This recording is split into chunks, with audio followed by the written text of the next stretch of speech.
So I'm not here to tell you, don't do this, do that, don't do that, do this. I'm here to change the way you think. And if I can change the way you think, I can't help but change what you do, can I? Let me introduce you to the concept of success. Ben Franklin was a pretty smart guy, and I want to start with a quote by him. If you do tomorrow what you did today, you will get tomorrow what you got today. You want to know what that means? The average American makes between 3 and 5% more each year. That's the deal. And in today's economy, I'm not sure we're going to make the 3 to 4 to 5% next year as employees. So it takes you 20 years to double your income in America as an average person. That's the mediocrity that we're stuck in life. And then you meet people who have the uncanny ability to double their income in a year, to get promoted 5 times in a year. The ones that beat the system, the ones that conquer it. You've all seen them, haven't you? The difference between them and the ones that don't do that is that they wake up in the morning and they think differently. They understand that if I do tomorrow what I did today, I'm going to get tomorrow what I got today. You want a bigger car? How about a nice house in Tahiti? Sure, would you love a nice house in the hills? We all want better things, don't we? We all want more friends, more stuff, more money, more security, more travel, more enjoyment. If you do the same thing tomorrow that you did today, you're stuck. Stuck. And it doesn't change. And it grows a little at a time. And you get a taste of success. But it's never fast enough. It never excites you. And when it does, it's a good month, or a good 2 months, or a good 3 months. But it doesn't provide a trajectory that creates success. So the first thing I want you to think about today is I want you to wake up tomorrow and do something different. And understand if you do the same damn thing, you're stuck. Just because you did it a certain way yesterday, there's no reason to do it that way today. I want it to hit hard. That's not what drives success. You do. There's no place for patience in business. You know, patience in life means things happen slower than they could. So if you're going to be on this planet for 70 years and things happen slower than they should, at the end of 70 years, you're going to have less, aren't you? Less experiences, less time, less money, less of everything. So let's all hurry up, man, and get more out of life.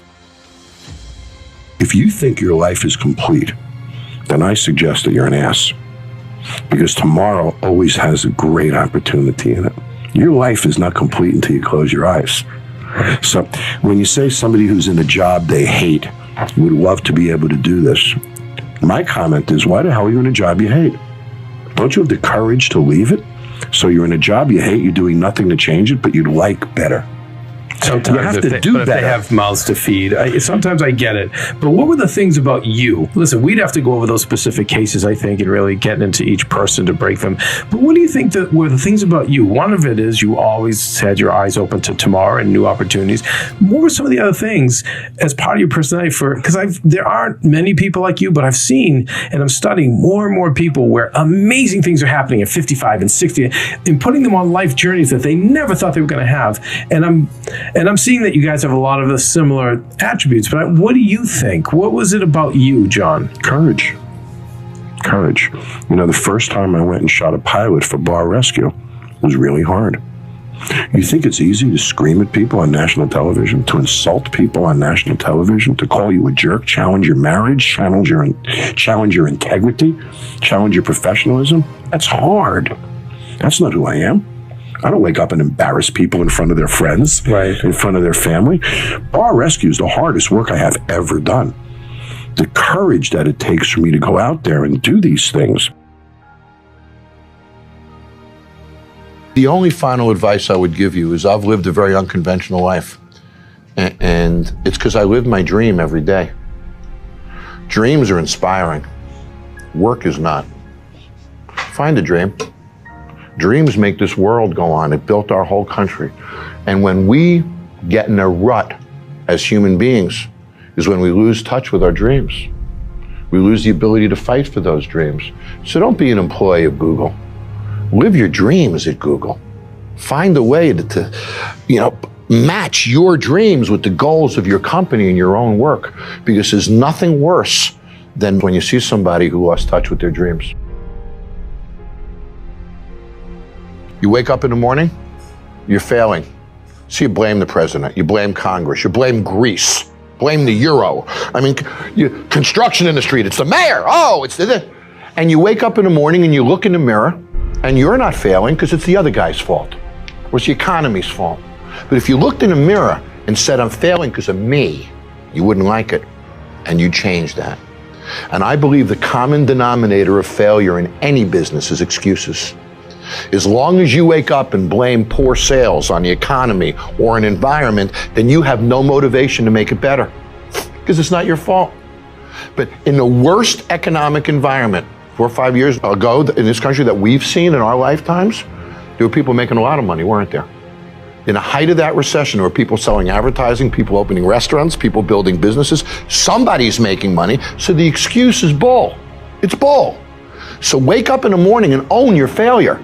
Look in the mirror and say, I'm failing because of me, and you won't like it, and then you'll change it. But as long as you don't put it on you, you have no motivation to change it. So in short, if you own your failure, you'll own your success. If you don't own your failure, you'll never dig out. And I find that in any business, always the common denominator of failure, personally, is excuses.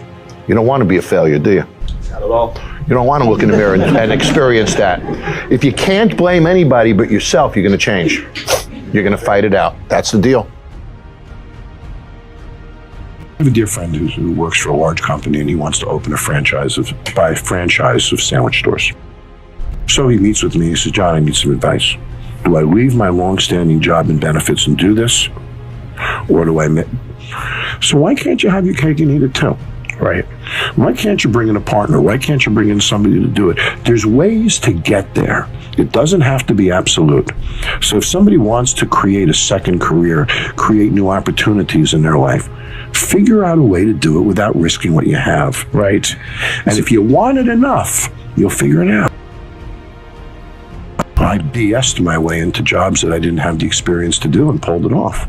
But I had to believe in myself to BS my way into it. And I knew I could figure it out too. Right. And that gave me the confidence to show up at the interview and convince that guy to hire me, because I was convinced myself that I could do it. And that comes across. You got to wake up in the morning and drive revenue, which means you got to have the promotions, the ideas, the energy to elevate a business. You got to be a rainmaker in business, or you're never going to get anyone wet. And when they don't get wet, they dry up and go away. And it's that wetness of a rainmaker that filters down and trickles to everybody's success. You have to drive the energy of revenue to be successful. And when you do, you'll have no expense problems. I drive quality as a leader. My systems maintain quality. Now, with regard to new projects, to me, every new project is a ball. And I have to move that ball every day. So I know, for example, that I have 4 balls on my desk. They might be 5 pads. Let's say 5 balls on my desk. They might be 5 different pads, 5 different books, 5 different projects. Every day, I'm going to move those 5 balls. That's the way I live my life. And I can't go to sleep at night if I don't move every one of those 5 balls every day. Sometimes I have 3 balls. Sometimes I have 7 balls. But the amount of balls that I accept and put on my desk, every one of them is going to move forward every day, and I become relentless. So I've learned to live my life based upon the progress I make on a daily basis. And I believe that business is defined by what we do every day, every single day. And business is defined by the days that we have. So if you move those 5 balls every day, you can't help but be successful. You will achieve it, but you'll achieve it on a daily basis.